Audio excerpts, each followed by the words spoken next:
반갑습니다. 오늘 테슬라의 핵심 펀더멘털과 관련된 뉴스가 확인된 날입니다. 아쇼크가 FSD 버전 13이 상당히 좋아 보인다 라는 글을 남겼습니다. 아쇼크 같은 경우 얼마 전에 승진하였습니다. 이제 AI 소프트웨어 부사장으로 2달 전에 승진을 하였는데 이게 승진의 효과인지 모르겠는데 이처럼 엄청난 소식을 공유하였습니다. 그리고 바로 이 내용이 어제 다루었던 내용이기도 합니다. 테슬라 같은 경우 벌써 10월 말에 5만 대 수준의 H100 GPU 클러스터의 컴퓨팅 능력을 갖추게 될 것이라고 지난 어닝에서 밝혔습니다. 그리고 지금 벌써 버전 13을 테스트하고 있기 때문에 아쇼크가 이런 글을 남길 수 있는 거죠. 그 말은 지금 테스트되고 있는 버전 13 같은 경우 약 5만 개의 H100 GPU로 트레이닝이 된 모델입니다. 그런데 올해 말 10만 개로 올라가게 됩니다. 그리고 다시 한 번 더 모델을 트레이닝하게 되고 이 트레이닝 기간이 한 달에서 2달 정도 걸리게 됩니다. 그럼 바로 어제 영상에서 정리했던 도널드 트럼프 대통령의 취임식, 도지 출범, 그리고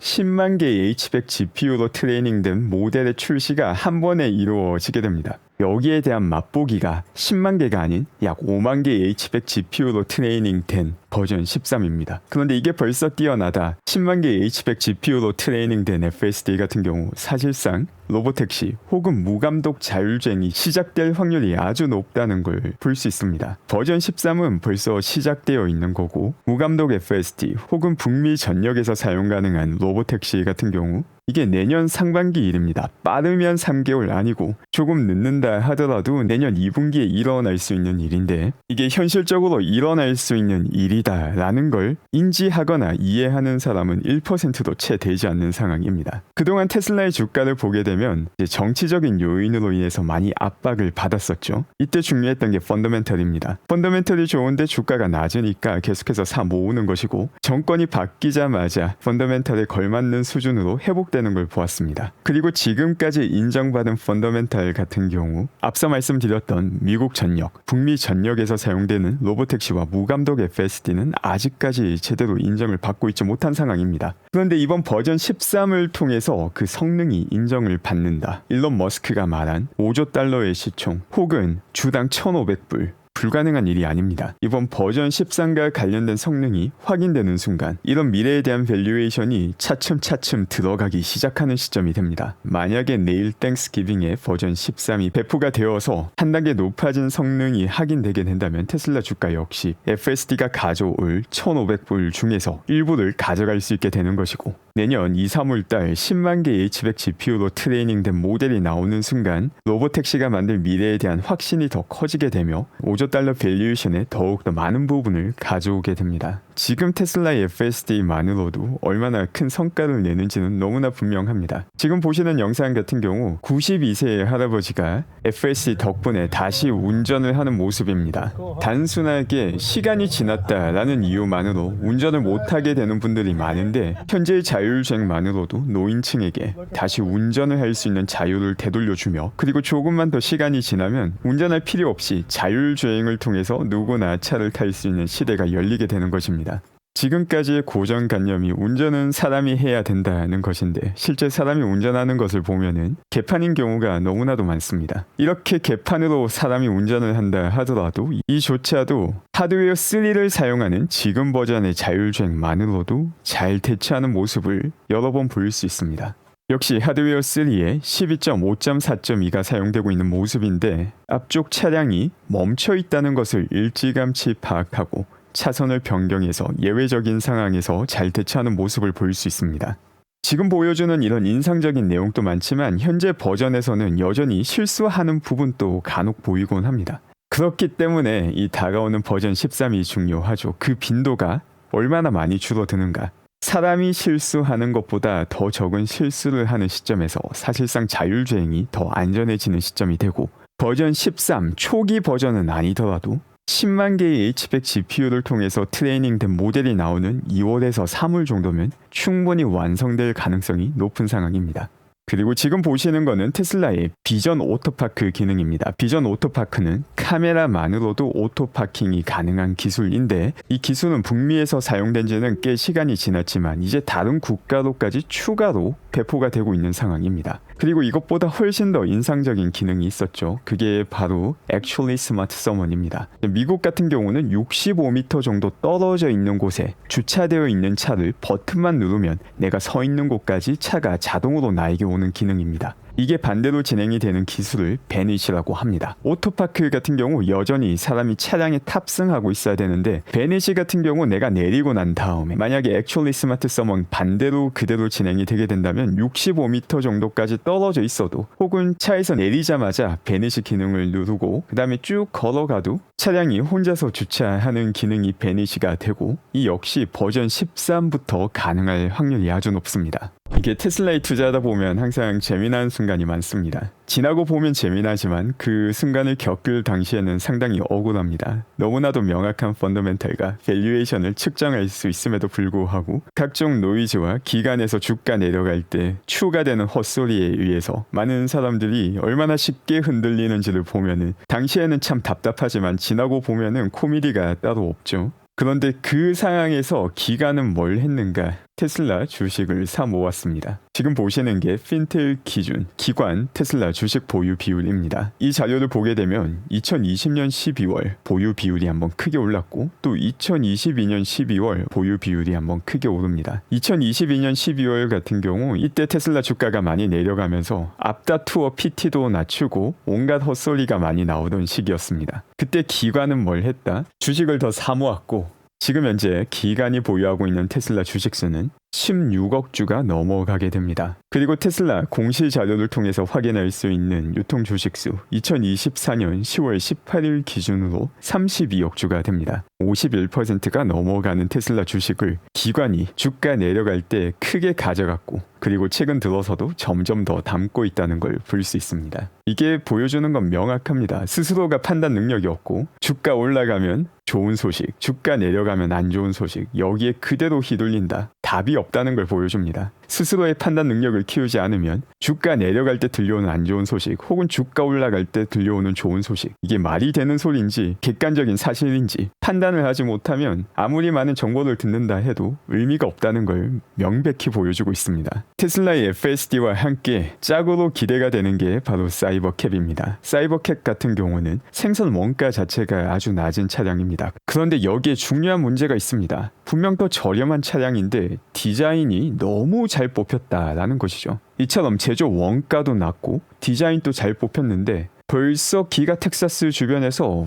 계속해서 주행을 하고 있습니다. 이 차량에는 핸들과 페달이 없음에도 불구하고 매일마다 기가 텍사스 주변에서 계속해서 테스트 주행을 하고 있는데 여기에 사용되는 게 버전 13이 아닌가 하는 강한 의혹이 들기도 합니다. 그리고 여기서 놓쳐선 안 되는 부분이 있습니다. 사이버캡 같은 경우 앞서 말씀드린 장점만으로도 엄청난 장점인데 이 사이버캡 말고 저가형 모델도 함께 만들 것이라고 벌써 밝힌 상황입니다. 여기에 핸들과 페달만 붙이면 되는데 그렇게 해서 나오는 차량을 한 3만 불 정도에 판매한다. 얼마나 많이 팔릴 것 같습니까? 자율주행을 무시한다 하더라도 버터플라이 도어를 가지고 있는 차량을 3만 불에 판다. 그런데 전기차이기 때문에 유지보수 비용이 엄청 적게 들고 이런 디자인을 가지고 있다. 미친 듯이 팔릴 수밖에 없는 상황입니다. 여기에 더불어서 자율주행까지 가능할 수 있다. 도대체 얼마나 많은 차량이 팔릴지 사실 좀 상상하기 힘든 수준이 됩니다. 하드웨어 판매만 해도 이 저가형 플랫폼이 가져올 변화는 상상 이상으로 큰 상황인데 이와 관련된 밸류에이션은 테슬라 주가에 반영되어 있지 않습니다.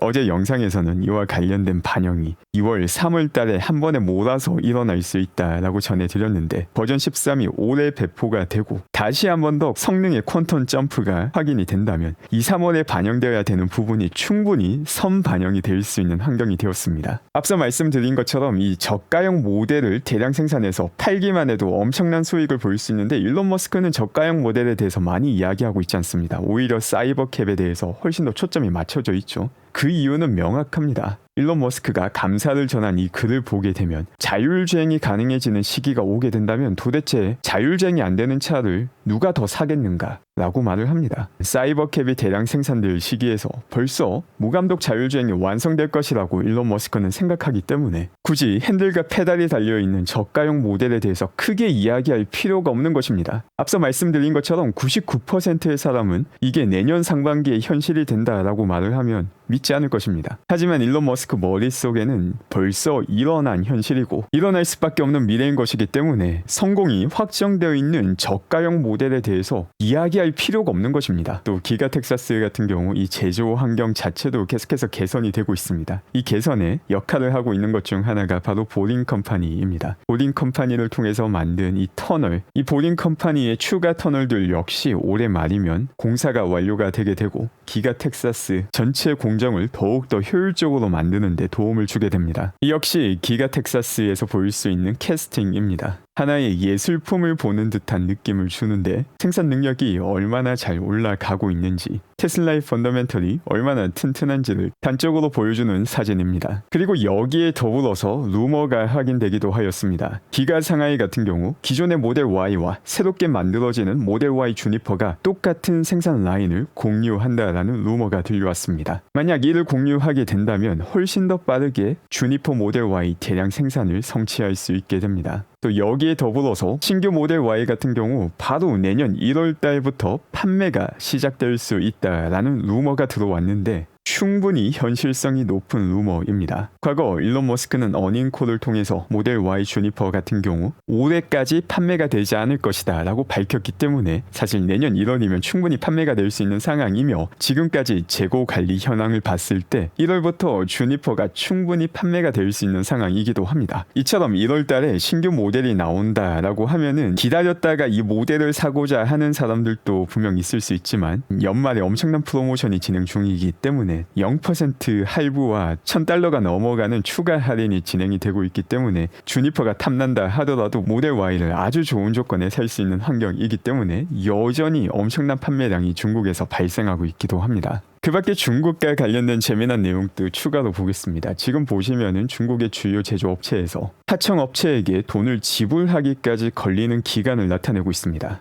BYD, 니오, 샤오펑, 리오토, 테슬라가 있는데 좀 심각하죠. 거의 300일이 다 되어서 돈을 주고 있는 곳이 니오이고 250일을 넘기는 곳이 BYD입니다. 그런데 테슬라 같은 경우 하청업체에게 돈을 지불하는 기간이 점점 줄어들어서 한 100일 정도를 보여줍니다. 이게 가불관계에서 정말 많이 목격되는 합법적인 행포입니다. 내가 받아야 되는 돈은 아주 빨리 받고 내가 내야 되는 돈은 최대한 늦게 줌으로써 이 갭을 통해서 추가 현금 버퍼를 마련하게 됩니다. 이걸 은행에만 넣어도 그 기간 동안 이자를 받고 추가 수입을 얻을 수 있게 되죠. 그렇기 때문에 보통 갑의 위치에 있는 대기업들이 행포를 부리는 경우가 많은데 중국에서는 이런 행포가 아주 만연하다는 걸 볼 수 있습니다. 이게 사실 300일이면은 좀 페이어블 종료를 300일 정도 뒤에 지급한다. 사실 이거는 법적인 테두리 안에 속하느냐에 대해서도 의문을 던질 수 있는 환경입니다. 단순하게 수치로만 확인이 가능한 게 아니기도 합니다.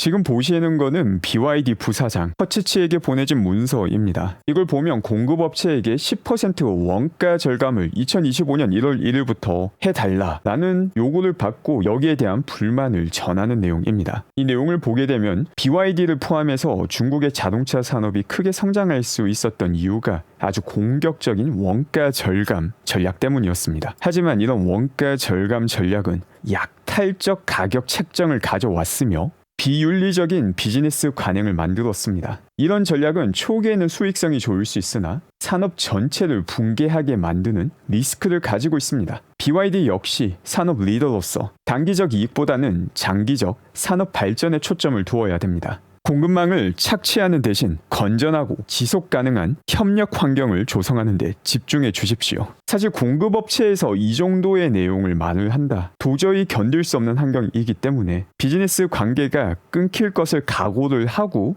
메일을 보낸 것입니다. 이 메일이 사실인지 아닌지는 공시 자료에 나오는 회계 수치를 통해서도 검증이 가능하고 BYD 같은 경우도 거의 250일을 넘긴 다음에 돈을 주고 있는데 여기에 추가로 원가까지 더 낮춰서 더 싸게 납품해라 라고 말을 하니까 폭발하고 있는 모습을 확인할 수 있습니다. 그런데 여기서 누가 유일하게 예외인가? 테슬라이다. 이 모든 지표들이 너무나 명확하게 한 방향을 가리키고 있지만 이를 제대로 파악할 수 있는 사람은 여전히 극소수일 것입니다. 움직이는 주가에 따라서 같이 출렁이고 여러 노이즈 속에서 정신을 못 차리는 게 지난 4년간 제가 본 절대 다수의 투자자였고 안타깝지만 미래에도 똑같은 일은 반복될 것입니다. 그 밖에 테슬라의 유럽 판매량 역시 확인이 되었습니다. 이번 분기 8주 판매량 여전히 호조를 이어나가고 있으며 누적 판매량으로 봤을 때도 2023년 4분기와 거의 비슷한 수준을 보여주고 있습니다. 보조금 정책에서 변화가 있었음에도 불구하고 유럽에서도 이 정도 수준이다 라는 건 역시 긍정적인 내용입니다. 지금 보시는 이 차트에는 유럽 모든 국가를 나타내고 있는 건 아니지만 이제 8주까지 누적 판매량이 2만 1000대입니다. 그런데 어제 방송에서 정리했던 중국 내 주간 판매량이 16,000대, 17,000대입니다. 그 규모 차이 역시 확인할 수 있습니다. 그 밖에 다양한 기업이 일론 머스크와 관계를 맺기 위해서 열심히 힘을 쓰고 있습니다. 지금 보는 이분 같은 경우 인텔의 CEO입니다. 인텔의 CEO가 xAI에 와서 인텔 제품 사용해 주셔서 감사합니다 라는 내용과 함께 실제 xAI 데이터 센터에 가서 사진 찍은 모습을 올리기도 합니다. 그 밖에 일론 머스크가 아주 흥미로운 게시글을 남기기도 하였습니다. 최근 들어서 너무나 많은 게임 제작사가 대부분 대기업 소유로 바뀌게 되었고 이에 따라서 재미난 게임이 나오고 있지 않기 때문에 xAI에서 AI 게임 스튜디오를 따로 만들겠다라는 글을 남깁니다. 일론 머스크가 참여하는 이 게임 스튜디오, 앞으로 게임 산업에서 AI가 어떤 역할을 하게 될지 많이 기대가 됩니다. 마지막으로 다음 주면은 도지와 관련된 추가 윤곽을 확인할 수 있습니다. 비백과 일론 머스크가 다음 주 미국 의사당으로 가게 되고 도지와 관련된 주요 내용을 발표할 것이라 밝혔습니다. 오늘 제가 준비한 내용은 여기까지이며 함께해 주신 분들 감사드리며 즐거운 하루 되시기 바랍니다.